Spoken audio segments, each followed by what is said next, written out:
আমরা সামনে দেখতে পাচ্ছি যে ট্রাকটি, এই ট্রাকটি ভুটান থেকে আসছে। এই ট্রাকে পাথর আছে।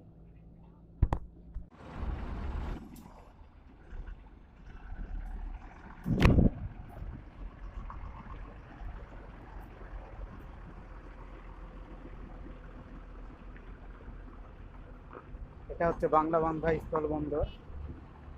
এখানে যে ট্রাক দেখা যাচ্ছে, এই ট্রাকগুলো সরাসরি ভারত থেকে আসে। এবং এই যে ট্রাকের যে নাম্বার প্লেট, এই নাম্বার প্লেট দেখলে বোঝা যাবে যে এটা আমাদের দেশের নাম্বার প্লেট না। এবং সামনে আমরা যে ট্রাকের নাম্বার প্লেট দেখতে পাচ্ছি সেটা আলাদা।